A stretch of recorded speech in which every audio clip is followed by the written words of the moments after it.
All right, we're getting close. Chapter 37. Let's go. Main house, NON compound, Williamson County, Tennessee. 6, this is Big Dog. It was Master Sergeant Trent. Go ahead, Big Dog, Travis said. We've got a little issue here. We've got enough of a hole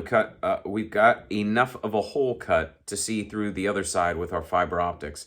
Looks like there's another door on the other side, some 10 feet down the passageway. You're kidding me. You know I wouldn't do that, 6. All right, keep working and we'll do the same. Let me know if you have any other ideas. 6 out. Travis looked to his companion and gave them the news. West was surprising them at every turn. What looked like a straightforward mission now felt like a complete clusterfuck. That is kind of one of my favorites. Anyone else have any bright ideas? Andy rubbed at the back of his neck. I think we need to start getting half of your teams roaming the countryside. Who knows, they may get lucky and find the tunnel exit. What about the toy I gave Cal? You think he'll use it? Neil asked. I think he would have used it by now, Travis said. Andy looked worried. Okay, then let's keep sweeping the countryside and see what we find. The companions fell silent and continued to look out the windows with their night vision goggles. Each kept toggling back and forth between normal night vision and heat register. Nothing yet. All right, so they're in the helicopter. Next section. West had gone back to preparing things in the room. Cal was curious about why his captor hadn't called his goons yet. Maybe they worked off cell phones and the signal couldn't penetrate the underground lair. Cal had one more ace up his sleeve, the weapon Neil had given him. The problem was its deployment would be tricky. He somehow had to get West to use the cell phone he'd confiscated. That would take some coaxing. Think, Cal, think. An idea popped into his head like a lightning strike. His plan wouldn't be easy, and he'd have to feel some pain first. No matter, it was his only option. Cal gritted his teeth and steeled himself for the upcoming torture. He knew from talking with former POWs that everyone broke eventually. The body and mind could only take so much. He would have to use that to his advantage. Are you going to get started, or do I have to torture myself? Cal asked. Dante looked back in surprise. You still think you're going to get out of this, don't you, white boy? Think again. Oh, and you may want to watch your mouth and enjoy the last few minutes you've got. Whatever, Cal said. Any second now, my guys will be busting in that door over there. Not likely. The back exit to this place is impossible to find. Plus, this won't take long. I'll be out of here and leaving your body to rot after I'm done with you. So are you going to tell me why you want to torture me? Not for nothing, but revenge kind of sounds like a bullshit answer. Dante grinned. At first, it was all about revenge. You see, I can't let the asshole that put me on the radar and killed my boys get away with it. The second reason came to me a minute ago while you were running your mouth. I'm curious about these so-called secrets you say you have. It might be a good investment of my time to do a little digging. Bingo, Cal thought. Dante moved back to the dolly and pressed his pistol to Cal's temple. Now I'm going to unstrap you and take you over to the bed spring. You try anything, I'll shoot you. You got me? Yeah, I got you. He released Cal slowly, not once allowing the gun to slip. He ushered his prisoner over to the bed spring that was now connected to 2 car batteries. West methodically strapped Cal to the metal frame with zip ties on his ankles and wrists. Cal was spread eagle, glaring at West and preparing for pain. I'll start with a low setting, Dante said. I just want you to get a little taste. West switched the machine on, and Cal heard the buzz of electricity. Next, Dante grabbed the power knob and turned it to the first setting. Cal's body seized and his eyes shut involuntarily. This wasn't going to be fun. New section. By the way, I think there's going to be a few new sections here. Travis was agitated. Again, stating the obvious. Maybe I should show instead of tell. All the teams just checked in. Nothing from the guy scouring the farm. Neil, are you finding anything in those property records? Nothing. Obviously, no plans were ever submitted to local commissions for the building.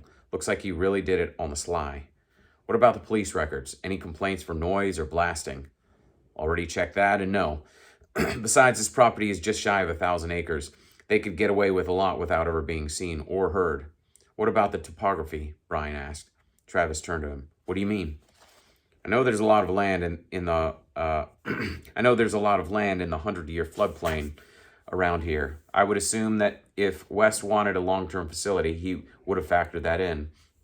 Maybe we can find out which way the tunnel leads by taking away certain portions of the topography. Good idea. Good idea, Travis said. Neil, pull up all the topo maps with elevation and floodplain data.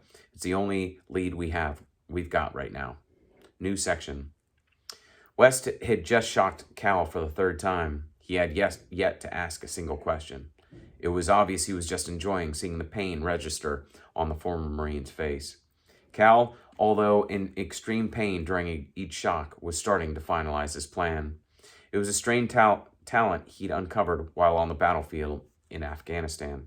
He'd found that in times of extreme pain and duress, his mind became hyper-focused instead of losing its edge and dissolving into fog.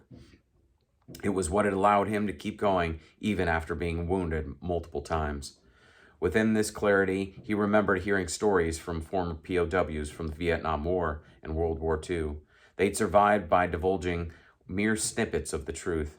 They'd survived by effectively weaving lies within the truth. Cal was about to try the same tactic. Cal was panting now. Are you going to ask me any questions or just get your rocks off watching me shake? Man, you must really have a death wish. You ready to die already? Dante said. No, I'm just ready to be done with your bullshit. Still hoping your buddies are coming to save your ass, huh? That's right. And when they do, I'm going to strap you to this fucking thing and let you go a couple rounds. Hate to tell you this, boy, but that ain't going to happen. How about we just get down to the questions? This time we're going to play a new game. If I think you're not telling the truth, I turn on the machine again. If I really think you're bullshitting me, I'm only going to beat on you a little bit. Okay? That was a strange sentence. Dante picked up a steel baseball bat from the corner and demonstrated practice swings. His grin returned. What, no knives yet? Cal said. Oh, those will be coming soon enough. So let's get to the questions. New section. Master Sergeant Trent pulled at the heavy steel door with all his strength. They'd finally cut around the locking mechanism. Sweat beaded on his brow as the door finally separated from the last bit of steel holding it to the lock. The door swooshed open and the assault team quickly jumped into the space, guns at the ready, panning for targets. The leader called out, "All clear." Trent eyed their next obstacle.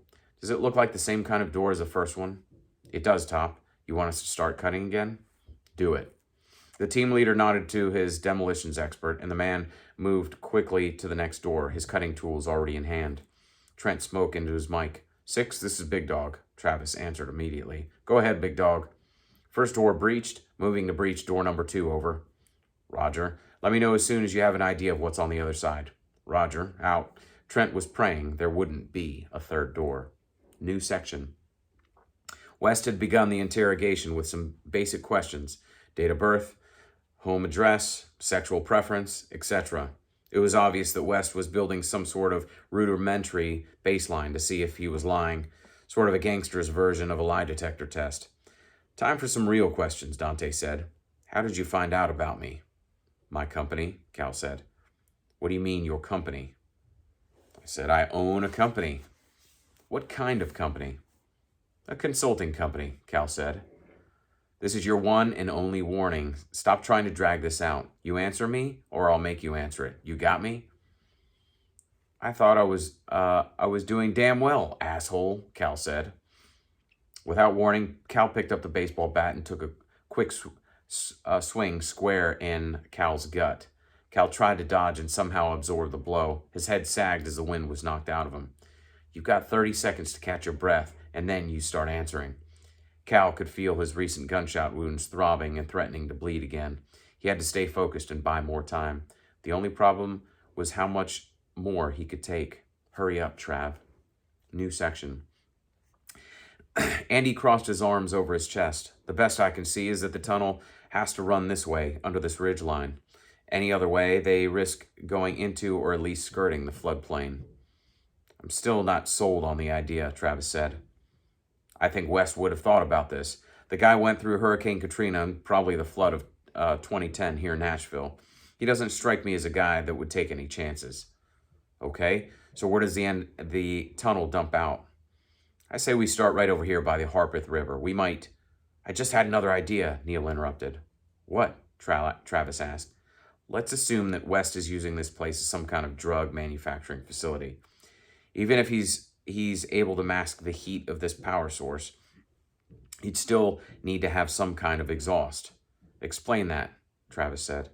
It's like a car engine. All that heat has to go somewhere. The intake and exhaust help keep the engine cool. If West is using heat lamps, for example, that hot air has to go somewhere. It would be crazy expensive to have a self-contained system like they have in a nuclear sub. I'm betting they had to build vents to get the hot air out. Then shouldn't we see them with our heat vision? Travis asked. Neil shook his head. Not necessarily. The scopes we use are calibrated to see obvious variances, like the difference between a person's body temperature and the ambient air temperature. Andy cut through their conversation. But then, how do we see people at night when we use the same scopes in the desert? There's still a difference between your body temp and the air temperature, Neil said. It's just that the air is warmer. So, how do we find these vents? Asked Andy. Let me see if I can patch into the Helo's infrared system and recalibrate it for much smaller variances. All right, but do it fast, Travis said. The longer we take, the less I like Cal's chances. Blah, blah, blah. New section. West was getting more and more excited as the interrogation went on. He'd already found out about SSI and Cal Stake as owner. Who would have thought he'd catch the heir to $1 billion company? The options started to whirl in Dante's head. Maybe he could ransom Cal. Maybe he could exchange his prisoner for money and weapons. The possibilities were endless. You're in luck, rich boy. I'm thinking that you might just make it out alive today. Cal looked up through puffy eyes and spit more blood onto the floor. His insides were on fire, and his tongue felt like a puffed-up marshmallow. Every time he got shocked, he swore he'd bitten off another piece of his tongue. Dante smiled down at him. What's wrong? No more smart-ass comments? Cal's voice was thick when he answered, What do you want me to say? How about you give me the number to someone I need to call at your company? Maybe I can talk to someone sane there. I don't know the number. It's on my cell phone. Dante glanced down at his pant pocket as if he'd forgotten the missing cell phone. He pulled the cell phone and battery out. How do I know they won't track me as soon as I put this battery in? Aren't you the one that told me cell phones don't work down here? True, Dante said. So how the hell would they track it? Okay, so what's the phone number? What's the phone number? Call my cousin Travis. It's under T. Or wait, you can read, can't you? West shook his head and looked back down at the phone. He replaced the battery and turned the phone on. Cal watched expressionless, waiting for the perfect moment to reveal his surprise. He wondered if he'd even be able to reach the trigger Neil attached to his right molar with his tongue. Neil had instructed him to tap the molar 3 times, and the miniature flashbang he'd installed within Cal's cell phone would detonate. The problem now was getting his swollen tongue to react at the right moment. Cal moved his numb tongue around in his mouth and spat another gob of blood and phlegm onto the floor. He looked to Dante. This thing is asking for a password. What is it? Cal gave Dante the access code and instructed him on how to retrieve the correct phone number. You may want to try making the call from the phone. It's got enhanced signal strength and could work, Cal offered. I thought you said it wouldn't work down here. It's worth a shot. Might get you through faster unless you have a better idea. Dante glared at him for a moment and then shrugged. What the hell? Dante speed dialed Travis's number and held the phone up to his ear. Just as it reached his ear, Cal carefully tapped his molar 3 times. The cell phone exploded. West collapsed to the floor, his hearing in his left ear thoroughly wiped out. He lay unconscious as Cal tried to find a way out of his restraints. Neil had been very clear on this last point. West would only be incapacitated for a maximum of 3 minutes. Cal had to hurry. So there you go. There's one of Neil's toys. I don't remember how I came up with that. Who knows if anything like that exists. Who knows if he'd be able to, but it sure makes for a great story. So we're getting closer to the end. Will Cal survive? Let's see.